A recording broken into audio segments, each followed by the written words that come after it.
This podcast deals with disturbing subject matter. Listener discretion and headphones are advised. It's time to open the door to your mind.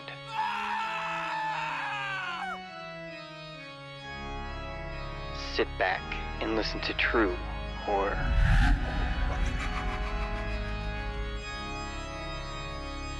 But be careful of what you allow in.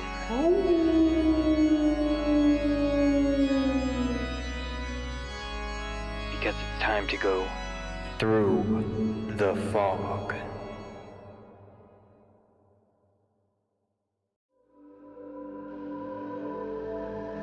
I'm DarkHero, and this is my story, Night Under the Stars.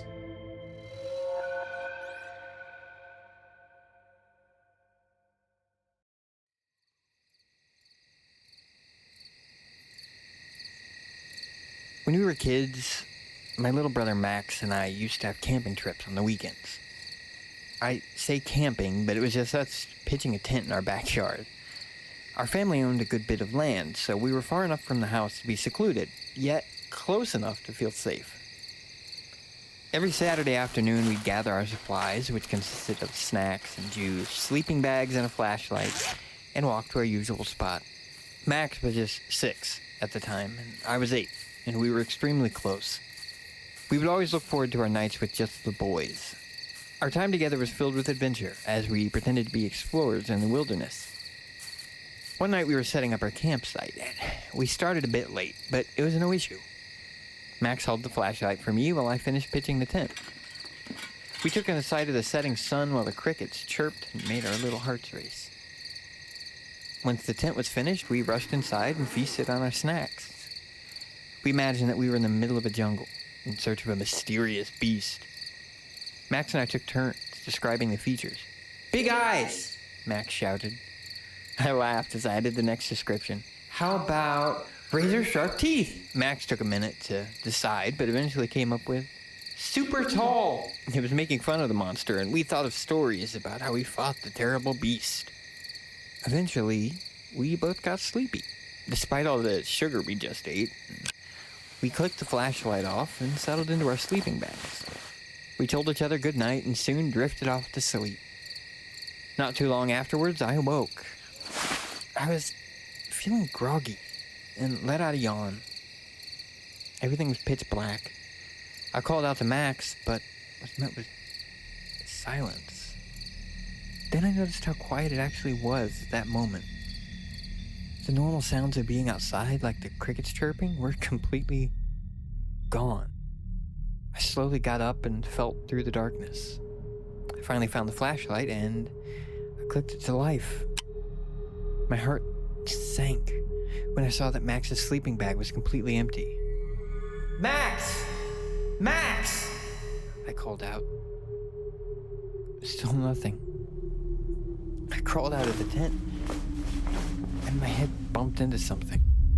I shone the light forward to find Max standing right outside the tent. I thought I'd feel at ease, but something still didn't feel right. It was as if something grabbed my heart as soon as I got out of the tent.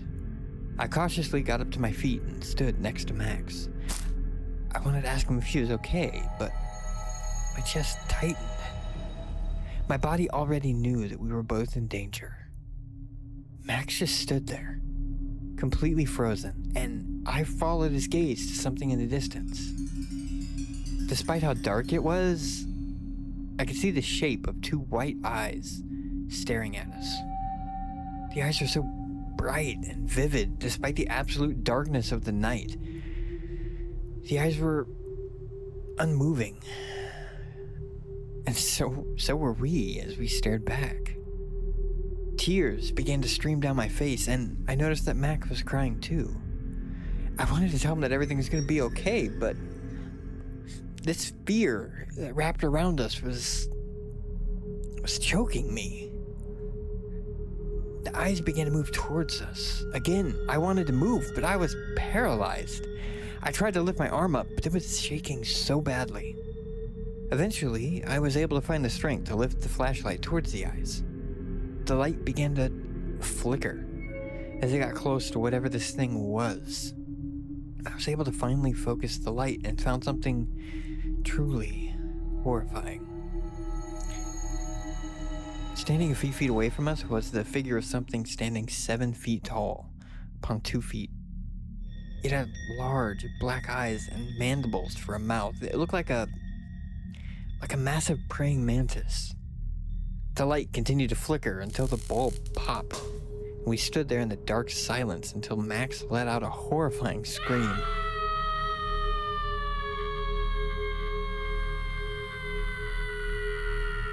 I wanted to pull him back into the tent and try to protect him, but before I could react, I felt something vibrate behind my eyes. The pain was so immense that I fell back, crashing into the tent, and I heard Max's body thud right after me.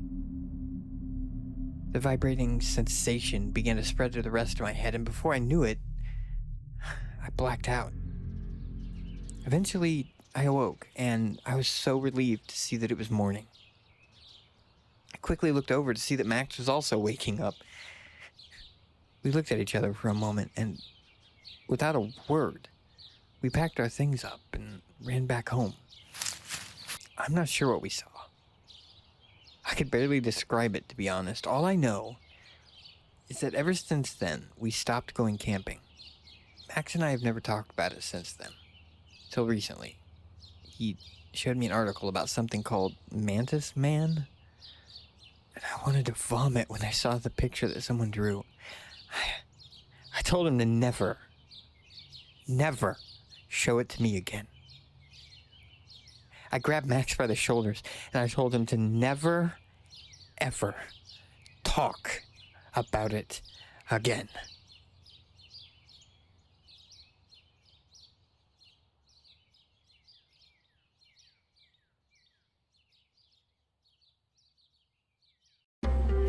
Through the Fog is recorded and edited by Intro and outro by Katie Kemp.